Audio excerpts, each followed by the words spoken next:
Hihingi natin ng pasensya sa mga pasahero na hihingi din natin sa mga pasahero na konting pasensya lang sapagkat hindi naman natin kahit anong gawin natin ngayong peak season, hindi naman natin madagdagan ang tren ng PNR at siyempre magsisiksikan ng mga tao. Subalit, kaya hihingi din natin ang mahabang pasensya nila. Pero ang pinakamahabang pasensya manggagaling sa atin. Baril, mga granada, yan lahat ay ini-screen mabuti para walang makapasok sa loob ng train. Kasi kung meron tayong sementeryo na pwede nating ilapit ang paghinto ng bagon o ng tren natin at magtayo ng improvised stairs para lamang October 31, November 1, saka November 2, pinaalala ko sa ating mga security guard. Habaan kung mahaba na pasensya nila sa kapanahonan ho ng hundas sa kapaskuhan, mas habaan ho nila ang pasensya nila. Pinaalala ko, baka nakakalimutan lang ho natin na ang boss natin ay yung mga pasahero sapagkat yung binayad ng pasahero sa tren o sa PNR, yun ang ginagamit na pangsweldo sa amin mga taga-PNR at sa aming mga security guard. Purong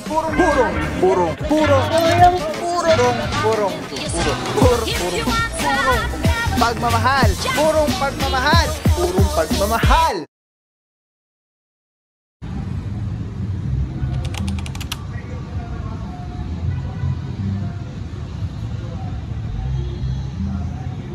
Ay, mag-uutos! One, up!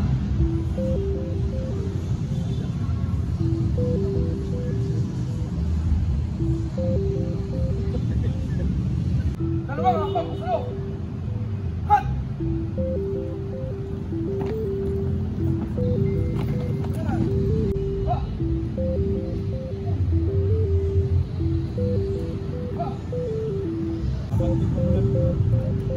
Cut!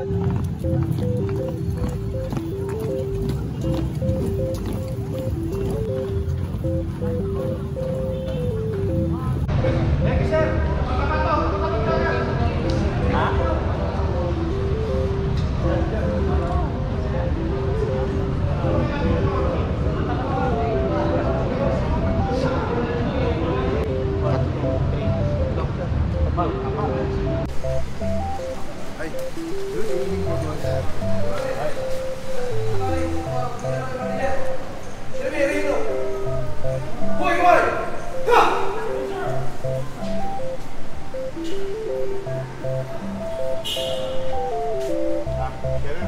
Thank you. Ba! Stop! Ano ba? Stop!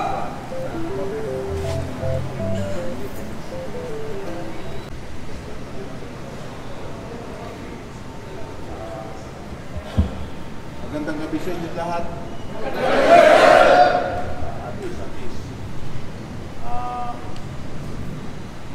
Kaya kami nagkaroon ng formation ngayon bilang dahil sa una-una, dumadami kasi yung mga reklamo ng mga pasahero. At saka malapit na ang undas, sa susunod na linggo na, at pagkatapos ng undas, sunod-sunod na ang mga pasahero natin, papuntang Tutuban, palabas ng Tutuban, hanggang Pamaskuhan na ito. Siyempre, ang ibig sabihin nito para sa atin,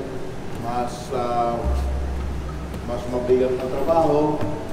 Subalit, ang kailangan natin dito dahil sa mas maraming pasahero na ngayon, dahil peak season na ngayon, konting paalala lang na habaan natin ang ating pasensya. Konting paalala lang, no? Una-una sa lahat, yung pasahero, yun ang boss natin lahat. Bakit yun ang boss natin lahat? Kasi yung mga pasahero, yung ibinabayad nila sa tren, yun ang ginagamit natin pang sweldo sa atin. Yun ang ginagamit na pangbayad sa security agency. Yun din ang ginagamit na pang sweldo sa atin. In other words, ang tunay na boss natin dito, mga pasahero. So, alam naman natin na minsan, na-stress na rin ang mga pasahero katulad natin At kuminsan, medyo nawawala na rin sila sa lugar, subalit kailangan hawaan natin ang pasensya natin. Kailangan maagap tayo, mahusay tayo, at marunong tayo magpaliwanag sa mga pasero. Huwag natin daanin sa pwersahan. Okay? Pangalawa, lahat tayo, meron din tayo mga magulang. Lahat tayo, meron din tayo mga kapatid. May mga pamangkin tayo. May mga anak tayo. At meron din tayong mga asawa sa buhay.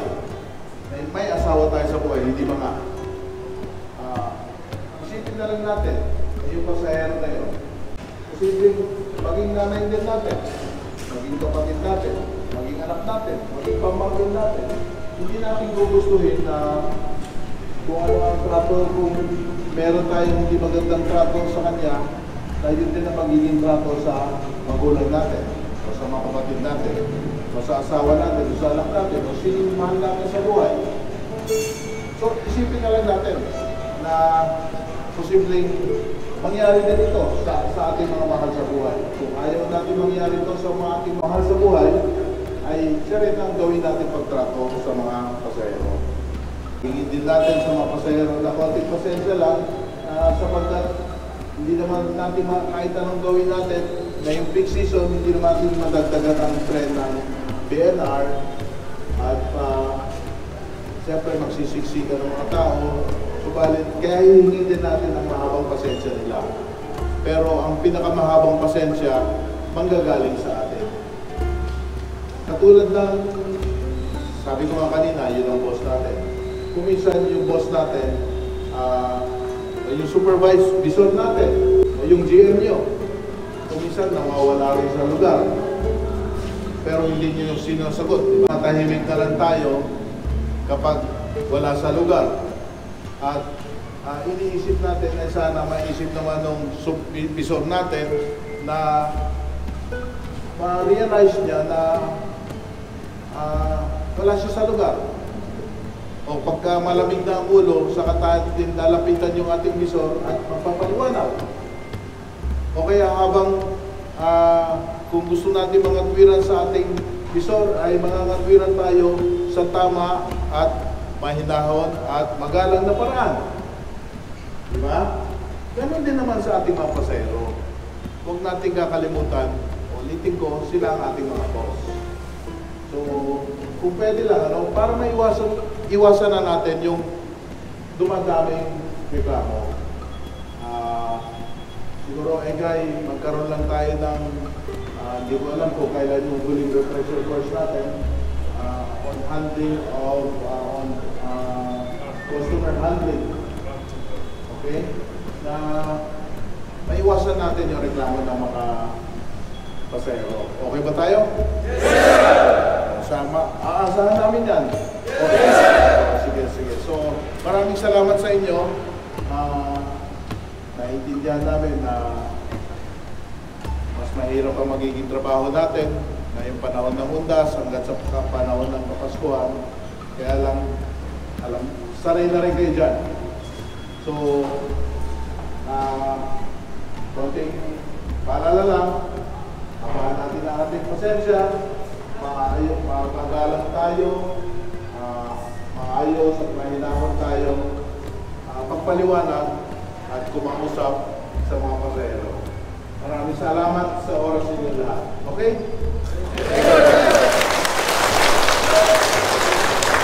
Ay, maraming salamat din. Naiintindihan naman mga kasamahan natin yung inyong mensahe. Alright guys, yan, kasama natin si Sir Ed Belayon, ang ating Philippine National Railway Security Chief or Head. At ngayon, bibigyan po tayo ng some details galing mismo ko Sir Ed. Sir Ed, good evening po. Ayan, thank you so much po sa inyong ginagawa. Saludo po kami sa inyo. Sir, may one question lang po kami. Ngayon pong darating na ang Undas at Kapaskuhan. Ano po yung ginagawa natin dito with regards to security ng Philippine National Railways? Ngayon nga, yan, ina-expect natin na dadagsa yung mga tao na sasakay ng tren. Well, Pao, kami sa hanay ng security ay paramount ang safety ng aming ating mga passengers, at yun ang number one na tinitingnan nating security, yung kaayusan, lalong-lalo na sa mga stations at saka sa loob ng ating mga trains. So, yun ang ginagawa namin ngayon. Nakita mo, nag-meeting kami kanina ng ating mga security sapagkat tinignan namin kung paano namin aayusin ang pagdagsa ng ating mga passengers at mga clients dito sa PNR pagdating nitong undas at saka sa darating na Kapaskuhan. Sir Ed, follow-up question lang po, saan tayo, kumbaga, mismo nagpo-focus ngayon? Doon pa sa, may mga, ano ba tayo, parang there are possible threats dahil maraming tao, or doon ba sa mga dala nila, or whatever, ano po yung mas focus tayo ngayon? Marami tayong pino-focusan dito, Papa Pao. Unang-una, yung sinasabi kong security, walang mangyayaring kaguluhan sa loob ng train, at yung mga hindi dapat dalhin sa loob ng train na katulad ng maaaring pampasabog o yung mga bladed point objects o kaya itong mga baril, mga granada, yan lahat ay ini-screen mabuti para walang makapasok sa loob ng train kasi nga magdudulot yan ng hindi maayos sa loob ng train natin. Kaya yung ating mga screening na ginagawa dito, may mga machines tayo dyan at ating mga guards mismo ay nagkakapkap din. Sana'y pakiusap lang sa ating mga passengers. Sana'y dagdagan din po natin ang ating pangunawa sapagkat alam po namin, batid namin na lahat po tayo gusto natin halimbawa mauna, gusto natin makaupo, gusto natin na tayo mabigyan ng prioridad. Subalit meron po tayong mga patakaran at mga protocols na sinusunod na ating security force. Sana po'y unawain din natin ito. Sapagkat nakakatanggap po kami ng mga reklamo ng ating mga passengers tungkol sa rude attitude ng ating mga security. Kami nga po at ang ating general manager nga kanina ay nagpa-meeting at biniting namin itong ating mga security forces na tingnan natin, priority natin yung kaayusan ng ating mga pasahero, ng ating mga passengers. Ang sabi ng aming general manager, dagdagan ng pasensya. Habaan pa ang pasensya sapagkat totoo po na mainit minsan ang ulo ng ating mga passengers pag nadidelay yung train natin o kaya ay sa sobrang dami ng pasahero, ganyan, hindi naka-accommodate. So we understand all those things. Kaya kami po sa hanay ng security, we're trying to do everything to protect our passengers kasi yan ang number one namin tungkulin and to make them feel safe sa kanilang pagsakay sa ating trains. Alright, thank you so much Sir Ed Belayon. Saludo po kami always. Mabuhay po kayo, Philippine National Railways. God bless. Salamat sa inyo. Thank you po, sir. Alright, yan. Good evening po. Grabe, napakasipag po. Magandang gabi naman, Papa Pao. Sir Pwede Jeremy. ko bang kunin sandali yun siya ako? Sige po, sige po. Yes, Papa Pao. Okay. Alright, yan. Good evening po, Sir Jeremy Regino, ang ating Philippine National Railways General Manager. Sir, thank you so much po sa ginagawa niyo pong trabaho. Saludo po kami sa inyo, PNR. Sir, ngayon pong darating na undas at Kapaskuhan. Ano po yung mga inaasahan natin and the same time, ano po yung gagawin natin with regards sa security mainly ngayong season na ito po? Tungkol dito sa undas, pinag-aaralan namin ngayon at i-anunsyo namin bukas yung posibilidad na ilapit yung paghinto ng tren sa mga sementeryo. Baka sakasakali kung posible ay magkaroon tayo ng temporary flag stop na malapit sa sementeryo. Ibig sabihin, yung tren hihinto sa malapit sa sementeryo at pagkatapos magbababa ng improvised stairs para nang sa ganyan yung mga pasahero natin ay makakababa. Ito sa mga dadaanan lang natin na sementeryo kasi alam niyo po yung rutang dinadaanan ng PNR lalo na sa probinsya ay hindi naman ho lagi sa poblasyon na lumilihis sa bukid at hindi nadadaanan mga sementeryo. Sa ganong paraan hindi ho natin mailalapit ang ating mga pasahero sa sementeryo. Pero kung meron tayong sementeryo na pwede nating ilapit ang paghinto ng bagon o ng tren natin at magtayo ng improvised stairs para lamang October 31, November 1, saka November 2 ay gagawin natin. Sa ngayon ay meron tayong 4 na flag stops na tinitingnan. Sa Manila, isa sa Hermosa, isa sa Espeleta. Ipa-finalize po natin ito bukas kung kaya natin to. Sa probinsyang Quezon, sa sementeryo ng Santa Ana at sementeryo ng Candelaria. Kung kakayanin ho natin para hindi na ho mamasahe ng 2 beses ang ating mga kababayan, kung kakayanin natin hinto na pagkatapos nilang bumaba ay lalakarin na lang ang sementeryo. Ganun din pag pauwi na sila ay malaking bagay ho yun. So tinitignan ho natin. No? At i-anunsyo ho natin to. Nice. I-anunsyo natin sa mga estasyon ho kung saan meron tayong flag stop na malapit sa sementeryo. I-anunsyo ho natin sa estasyon. Grabe, ang galing. Sir Jeremy, nakakagulat yung announcement na talaga naman na ginagawa natin lahat para sa kapakanan ng commuters. With regards naman po, sir, dun sa security ng ating... nakita mo naman kanina, Papapaw. Yes, po. Nagtawag ako ng formation ng mga security guards ng PNR para paalalahanan lang sila. Sa susunod na linggo, undas na, at pagkatapos ng undas, kapanahon na ng Kapaskuhan. Marami na tayong mga kababayan na babiyahe papuntang Tutuban upang mamili. Kahit kasama na rin yung mga kababayan natin sa probinsya. So, ibig sabihin, mas siksikan po, mas marami yung pasahero at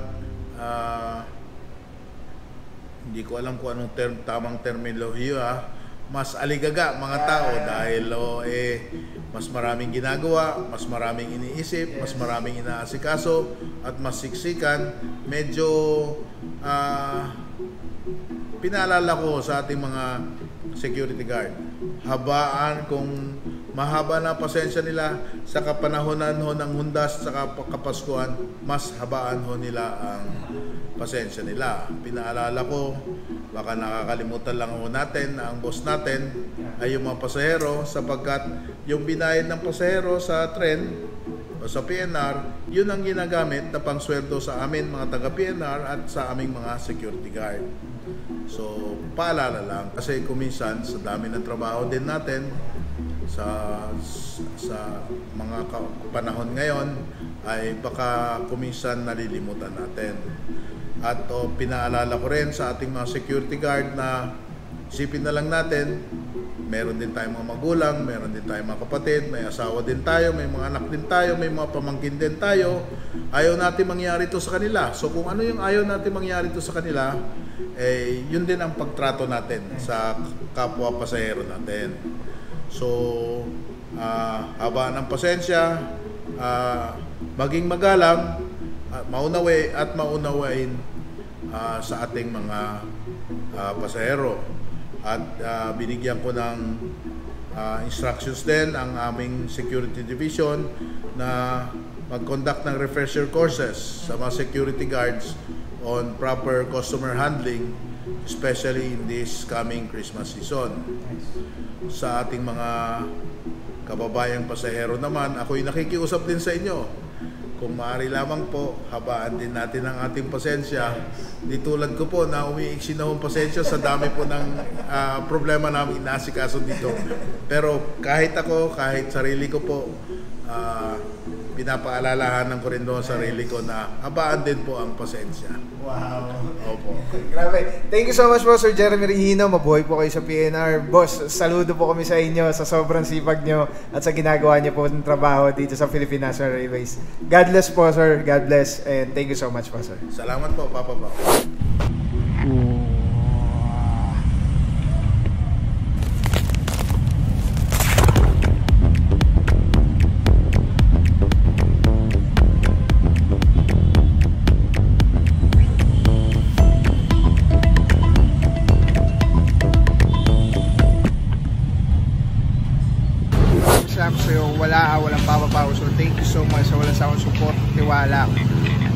masabi kundi thank you so much. Thank you sa Panginoon at ingat kayo palagi.